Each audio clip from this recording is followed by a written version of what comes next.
الحمدللہ وحدہ لا شریک لہ والصلاۃ والسلام علی من لا نبی بعد۔ رمضان المبارک کا روزہ بہت بڑی عبادت ہے، اللہ تعالیٰ کے قرب کا ذریعہ ہے۔ اللہ تعالیٰ نے رمضان کے روزے کی بطور خاص خود جزا دینے کا وعدہ فرمایا ہے۔ رمضان کے روزے کو نیک اعمال کے ساتھ مکمل کریں، گناہوں سے بچ کے مکمل کریں۔ ہمارے یہاں بس اوقات رمضان کو روزہ ہم رکھ لیتے ہیں، اس روزے کو مکمل کرنے کے لیے کبھی تاش کھیلا جا رہا ہے، کبھی لوڈو کھیلی جا رہی ہے، کبھی ٹی وی دیکھا جا رہا ہے، کبھی صبح سے لے کر شام تک نمازیں چھوڑ کے سویا جا رہا ہے، یہ روزہ رکھا ہوا ہے۔ اللہ کے لیے اس کا بہت زیادہ خیال فرمائیں کہ رمضان کے روزے کو روزہ سمجھیں اور عبادت سمجھ کر اس کو ادا کریں۔ یہ صرف ٹرخانہ نہیں ہے، اللہ تعالیٰ کا قرب حاصل کرنا ہے۔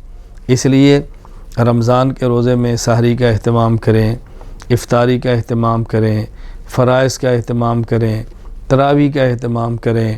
باقی جو ہمارے یہاں نوافل ہیں، تہجد، اشراق، چاشت، اوابین، یہ تو ہر روز ہیں، باقی ہر روز ہو جائے، ہفتے میں ایک بار ہو جائے، مہینے میں ایک بار ہو جائے۔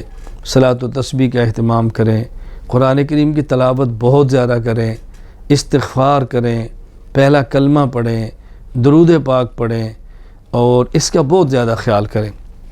پھر پورا دن جو روزہ رکھا ہے، شام کو افطاری کرنی ہے تو حلال مال سے کریں۔ جس طرح صبح حلال مال سے سحری کی ہے تو حلال مال سے کریں۔ کوشش کریں کہ اپنے رزق سے کریں اور اپنی کمائی سے کریں، اور لوگوں کو اس موقع پر افطاری کی دعوت دیں۔ غربت غریب پروری کا خیال کریں، مساکین کا خیال کریں، دین کی خدمت کرنے والوں کا خیال کریں۔ یہ ساری باتیں میں نے عرض کی ہیں، رمضان میں خیال کریں۔ اور ایک بات بطور خاص جو میں نے آپ کی خدمت میں پیش کرنی ہے، وہ کچھ تو مرد حضرات کوتاہی کرتے ہیں، کچھ ہماری مائیں بہنیں خواتین کوتاہی کرتے ہیں۔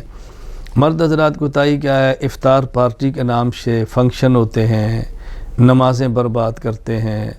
اب تو حضرات اور خواتین، مرد عورتوں کے مخلوط اجتماع شروع ہو گئے ہیں، ہوٹلوں پہ چلے جاتے ہیں، وقت ضائع کرتے ہیں، تراویح برباد کرتے ہیں، نام، نمود، شہرت، ریا اور پتہ نہیں کیا کچھ ہوتا ہے۔ اللہ کے لیے میں آپ سے عرض کرتا ہوں، ہم پیسہ بھی ضائع کرتے ہیں، اللہ کو بھی ناراض کرتے ہیں، سارے گناہ کر لیتے ہیں افطار پارٹی کے نام سے۔ پارٹی کیا ہے؟ افطاری سنت ہے۔ اگر آپ کسی کی افطاری کرانا چاہتے ہیں کرائیں، افطاری کی ترغیب ہے، فضیلت ہے۔ افطاری کرانے والے کے گناہ معاف ہوتے ہیں، افطاری کرانے والے کو اللہ روزے والے کا اجر دیتا ہے، افطاری کرانے والے کو اللہ جہنم سے آزادی دیتے ہیں۔ لیکن سنت کا خیال کریں، دسترخوان بچھا کے کریں، آداب کے ساتھ کریں، نمازوں کا اہتمام کریں، مرد و خواتین کے مخلوط اجتماع سے اپنے آپ کو محفوظ رکھیں۔ ان چیزوں کا بہت زیادہ خیال کریں۔ اس لیے افطار پارٹی کے نام سے اپنی عبادت رمضان کی برباد نہ کریں۔ اور ہماری مائیں بہنیں اس کا بہت زیادہ خیال کریں، کتنی خدمت کرتی ہیں، کتنی محنت کرتی ہیں، صبح سحری بناتی ہیں، شام افطاری بناتی ہیں، اور خصوصاً گرم علاقوں میں بہت زیادہ مشقت برداشت کرتی ہیں۔ میں ایک دیہاتی آدمی ہوں، ہم دیہات میں رہتے ہیں، میں بہت اچھی طرح سمجھتا ہوں کہ ہماری ماؤں بہنوں کی مشقت کیا ہے۔ لیکن دیکھنے میں آتا ہے کہ افطاری کا وقت ہوتا ہے، ٹی وی آن کیا ہوتا ہے، ٹی وی دیکھ رہی ہوتی ہیں، افطاری کر رہی ہوتی ہیں، اور آج کل ٹی وی میں افطار کے نام پر وہ خرافات کی جا رہی ہیں۔ اللہ تعالی ہماری حفاظت فرمائے۔ میری حضرات سے بھی گزارش ہے، افطار پارٹیوں کے نام پہ روزے برباد مت کرو، اللہ کو ناراض نہ کرو۔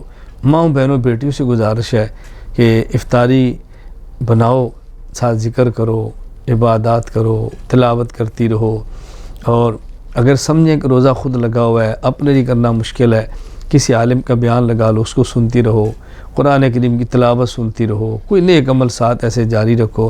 اس کا بہت زیادہ خیال فرمائیں۔ اللہ تعالی ہمیں نیک اعمال کرنے کی بھی توفیق عطا فرمائے، پھر جو نیک اعمال کرتے ہیں اس کو محفوظ کرنے کی بھی توفیق عطا فرمائے۔ وآخر دعوانا ان الحمد للہ رب العالمین۔